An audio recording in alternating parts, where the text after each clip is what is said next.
guys, Brian Stevens here coming to you on a Sunday with Mortgage Shots in the National Real Estate Post. We got a number of things we want to cover before Monday jumps around. The early bird always gets the worm now, don't they? Now, it's been 19 years, guys, since the housing bubble peaked. Now, that's ancient history for a lot of you. Now, in the July Case-Shiller Home Price Index released last Tuesday, the seasonally adjusted national index, the SA, was reported as being at 77% above the bubble peak. However, in real terms, the national index is about 9.8% above what that bubble peak was before.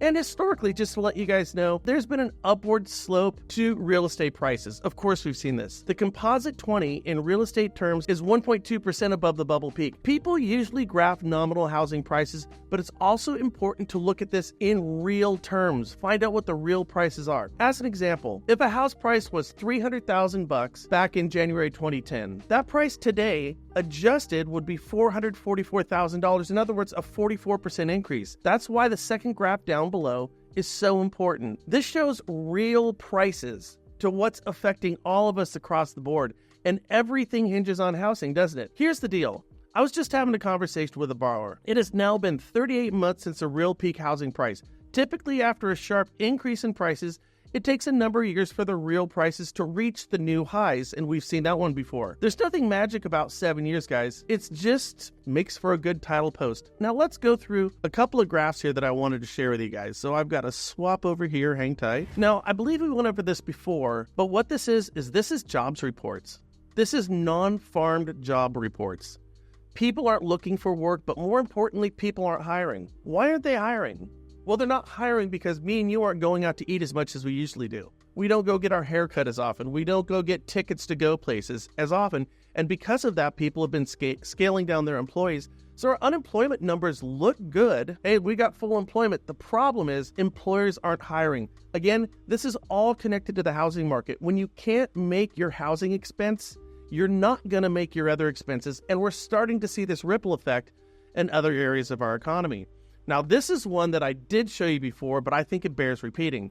This is U.S. banks are now sitting on $395 billion in unrealized losses as of Q2 2025. Does anything stand out with this graph with you? Look at this thing. This is crazy. These are unrealized losses. These mean they're losses to come from banks. So what do you think the next quarter or the first quarter of next year is going to look like? And how do we think that's going to affect interest rates? Well, here's what we notice is people are going to increase margins and they're going to tighten their underwriting guidelines. This is always how it goes. When banks have to contract, they're going to get tighter with their underwriting because nobody wants to get caught in a buyback. So what should this explain to you? Well, this one's really simple. Guys, your underwriting, don't take people up to 38. Don't take people, 48, 49. Keep them in the 30s if you can. Keep their payment down because remember, it's not just their housing expense that they're paying more for. Every time they leave that front door and they turn around, they do anything, they're going to pay more for that. And we're starting to realize these unrealized, unsecured losses that banks are going to be realizing, and that could fundamentally change this next quarter or the first part of next year. Now, healthcare stock, I thought this one is interesting. Did you know that healthcare stocks right now are underperforming to the largest margin ever in history? Now, if we go back here and we look, over to our left-hand side, look at how extraordinary the stocks were doing and look at where stocks are at now. Is this because people aren't going to the hospital as much? Because they're dropping their insurance? Because they simply can't afford to pay it? This again would be another expense that people are paying. And I'm not trying to paint a negative picture here, guys. But what I'm saying is we just have to be responsible with how we approach our loans. Look at your ARMs. Look at your 2-1 buy downs. Look at some of your non-QM stuff. As we said before, non-QM loans in large part would be priced better than your conventional agency type of loans. So that's something else for you to consider. I think that's what we wanted to cover today. Hey guys, listen, if this helped you out, make sure you share it. That helps me out a ton. And always leave comments down below.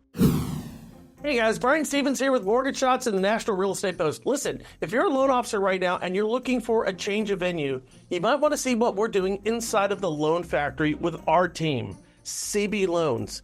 Check us out. We crowdsource everything and we close deals where other people aren't. All you have to do is fill out the information down below for a very quick, discreet conversation about this.